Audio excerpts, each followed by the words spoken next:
नमस्कार दोस्तों, आप सभी का स्वागत है आपके अपने YouTube चैनल DSR क्लासेस में। तो आज के इस वीडियो में आप लोगों को क्लास 10th हिस्ट्री का जो पहला चैप्टर है यूरोप में राष्ट्रवाद, उसी के इंपॉर्टेंट ऑब्जेक्टिव क्वेश्चन को बताने वाले हैं। तो आप लोग वीडियो को एकदम अंत तक देखिएगा। ठीक, चलते हैं सीधे क्वेश्चन पर। आइएगा, देखिए पहला क्वेश्चन आप लोगों का क्या है। तो पहला क्वेश्चन आप लोगों का कहा जाता है कि यूरोप का मरीज किसे कहा जाता है। यूरोप का मरीज किसे कहा जाता है। Option A Turkey, option B Italy, option C England, option D है फ्रांस। तो पहला क्वेश्चन का राइट आंसर हो जाएगा option number A. Option number क्या हो जाएगा, ए। यूरोप का मरीज तुर्की को कहा जाता है। यूरोप का मरीज किसको कहा जाता है, तुर्की को कहा जाता है। चलिएगा आगे बढ़ते हैं। 2 नंबर का क्वेश्चन देखिए। 2 नंबर का क्वेश्चन आप लोगों का है, कहता है यंग यूरोप और यंग इटली दोनों का संस्थापक एक ही आदमी है। समझ गए। पूछेगा यंग यूरोप का संस्थापक कौन था। तो यंग यूरोप का संस्थापक था मेजनी। कौन था, मेजनी था। यंग यूरोप और यंग इटली दोनों का संस्थापक कौन था, मेजनी ही था। तो 2 नंबर क्वेश्चन का राइट आंसर हो जाएगा option number A. Option number क्या हो जाएगा, ए हो जाएगा। 3 नंबर का क्वेश्चन देखिए। 3 नंबर का क्वेश्चन कहता है कि यूरोपीय सभ्यता का पालना किस देश को कहा जाता है। यूरोपीय सभ्यता का पालना किस देश को कहा जाता है। तो ऑप्शन ए आपका देखिए इटली है, ऑप्शन बी आपका रोम है, ऑप्शन सी आपका स्पेन है, ऑप्शन डी आपका यूनान है। तो इसका राइट आंसर हो जाएगा ऑप्शन नंबर डी, यूनान। ऑप्शन नंबर डी हो जाएगा यूनान। आगे बढ़ते हैं। 4 नंबर का क्वेश्चन देखिए। 4 नंबर का क्वेश्चन आपका कहता है इटली के एकीकरण का मसीहा किसे कहा जाता है। इटली के एकीकरण का मसीहा किसे कहा जाता है। आप लोगों के सामने 4 ऑप्शन भी है। ऑप्शन ए नेपोलियन बोनापार्ट है, ऑप्शन बी आपका मेजनी है, ऑप्शन सी आपका काबूल है, ऑप्शन डी में आपका गैरिबाल्डी है। तो आप लोग बताइएगा 4 नंबर क्वेश्चन का राइट आंसर क्या होगा। इटली के एकीकरण का मसीहा किसे कहा जाता है। तो दोस्तों इसका राइट आंसर हो जाएगा ऑप्शन नंबर बी। इटली के एकीकरण का मसीहा मेजनी को कहा जाता है। किसको कहा जाता है, मेजनी को कहा जाता है। ठीक, आगे बढ़ते हैं। आगे देखिएगा 5 नंबर का क्वेश्चन।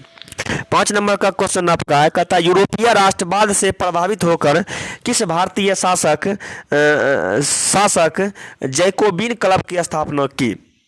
यूरोपीय राष्ट्रवाद से प्रभावित होकर किस भारतीय शासक जैकोबिन क्लब की स्थापना की। तो दोस्तों 5 नंबर क्वेश्चन का राइट आंसर हो जाएगा option number B, Tipu Sultan. क्या हो जाएगा, टीपू सुल्तान। आइएगा 6 नंबर क्वेश्चन, कहता है फ्रांस की क्रांति का मुख्य कारण था। फ्रांस की क्रांति का मुख्य कारण था। ऑप्शन ए में देखिए क्या है, प्रजातंत्र शासन, ऑप्शन बी में है निरंकुश शासन, ऑप्शन सी में है गिरफ्तारी पत्र, ऑप्शन डी है मनसबदारी प्रथा। तो इसका राइट आंसर हो जाएगा ऑप्शन नंबर बी, निरंकुश शासन। फ्रांस में निरंकुश शासन चल रहा था, तभी जाकर के फ्रांस में क्या हुआ, क्रांति हुआ।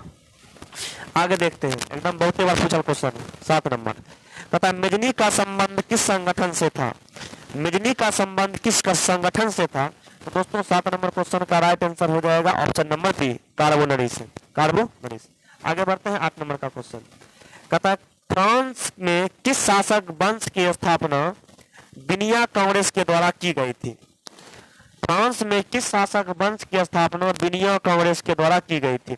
ऑप्शन ए आपका हैब्सबर्ग, ऑप्शन बी आपका है ओलिया वंश, ऑप्शन सी है बूढ़े वंश, ऑप्शन डी है जारशाही।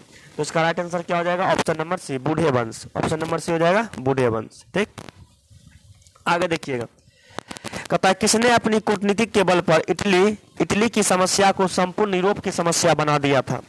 किसने अपनी कूटनीतिक के बल पर इटली की समस्या को संपूर्ण यूरोप की समस्या बना दिया था।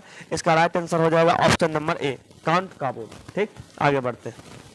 10 नंबर, कहता है विलियम प्रथम कहाँ का शासक था। विलियम प्रथम कहाँ का शासक था। इटली का, पर्सा का, ऑस्ट्रिया का, यूनान था। इसका राइट आंसर हो जाएगा पर्सा का, ऑप्शन नंबर बी। आगे बढ़ते हैं। चलिए 11 नंबर क्वेश्चन देखिए, कहता है जॉलबराइन की स्थापना किस राज्य ने की। जॉलबराइन की स्थापना किस राज्य ने की। Option A Persia, option B Austria, option C Sardinia, option D Naples. तो 11 नंबर क्वेश्चन का राइट आंसर हो जाएगा ऑप्शन नंबर ए, पर्सा। देखिए, कहता है हंगरी की भाषा क्या थी।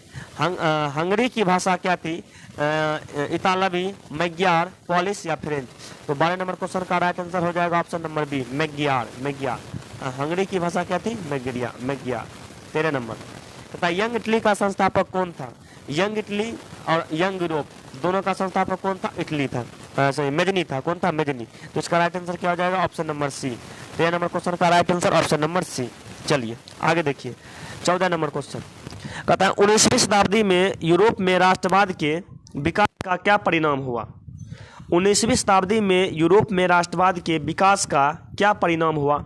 ऑप्शन ए है साम्राज्यवाद का विकास, ऑप्शन बी है उपनिवेशवाद का विकास, ऑप्शन सी है निरंकुश राज्यों की स्थापना, ऑप्शन डी है राष्ट्रीय राज्यों की स्थापना। तो इसका ऑप्शन नंबर डी सही आंसर है, राष्ट्रीय राज्यों की स्थापना।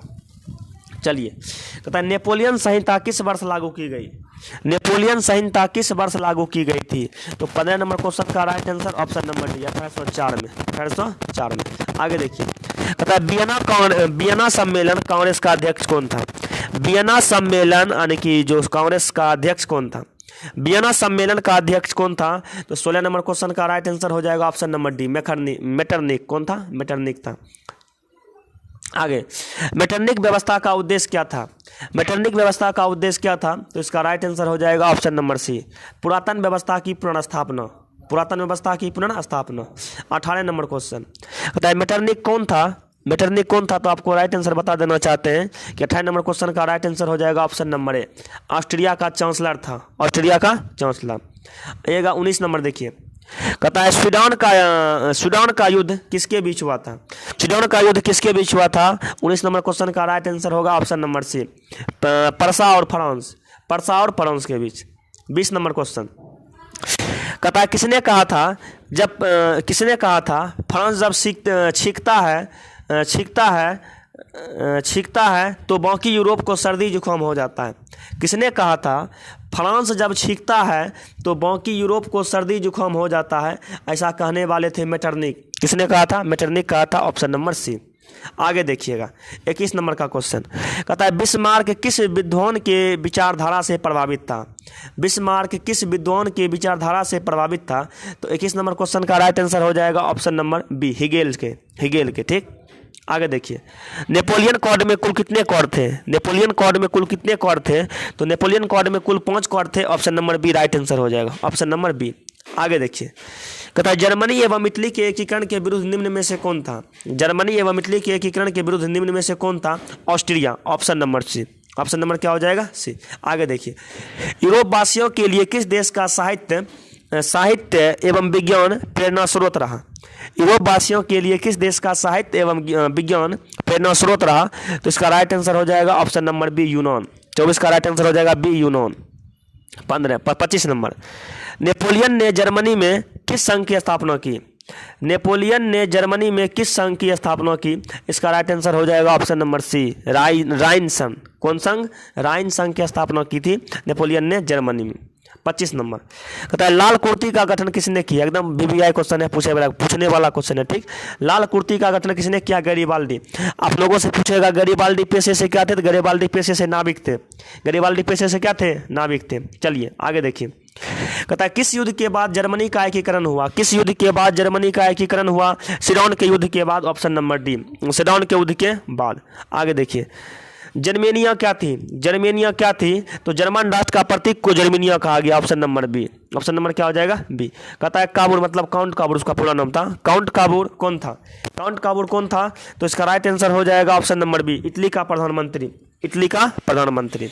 आगे देखिए कहता है जर्मनी का एकीकरण कब पूरा हुआ? जर्मनी का एकीकरण कब पूरा हुआ? 1871 ईस्वी में। कब पूरा हुआ? 1871 ईस्वी में। उसके बाद देखिए कहता है रोमानीवाद क्या है? रोमानीवाद क्या है? ऑप्शन नंबर बी एक सांस्कृतिक आंदोलन था। रोमानीवाद क्या है? तो एक सांस्कृतिक आंदोलन था। आगे 32 नंबर कहता है जालबेरिन एक संस्था। जालबेरिन किसकी एक संस्था थी?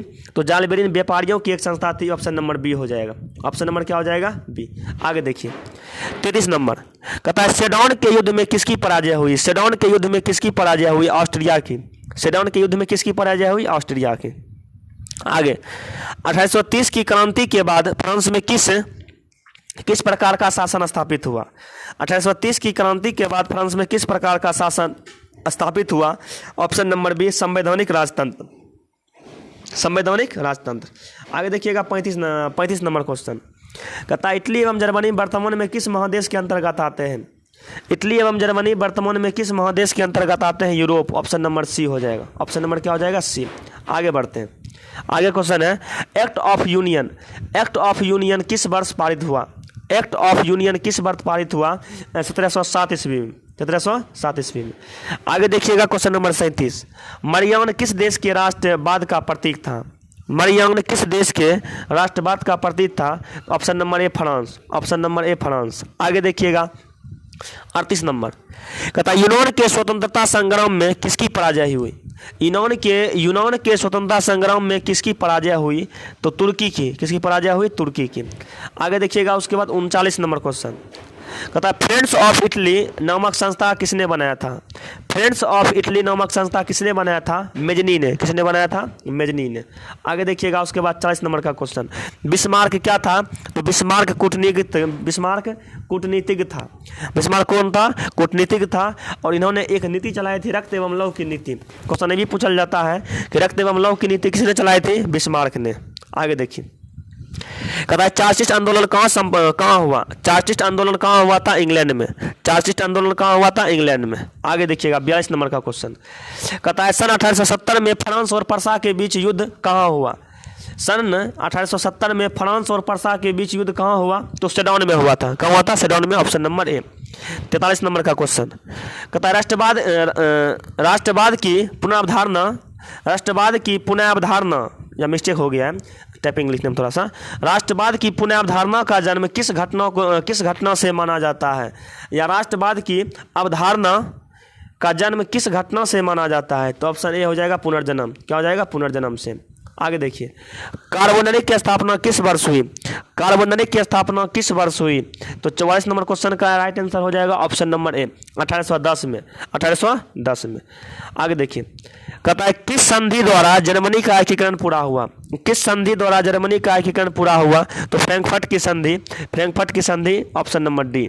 ऑप्शन नंबर क्या हो जाएगा? डी। आगे कहता है सेल्सबिग और हॉल्स्टीन का संबंध किस देश के एकीकरण से है?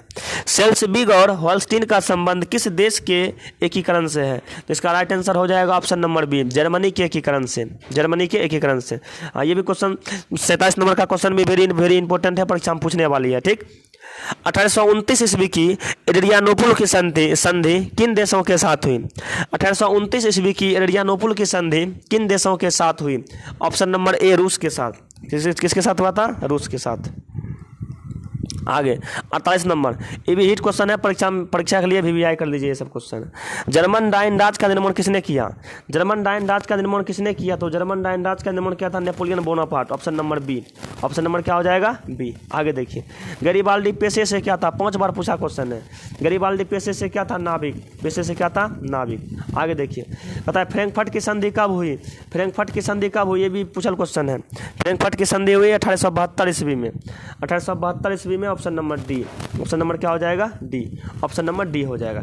चलिए तो इसमें पहला अध्याय का जितने भी क्वेश्चन बनने वाले थे सारा क्वेश्चन को आप लोगों को करवा दिए।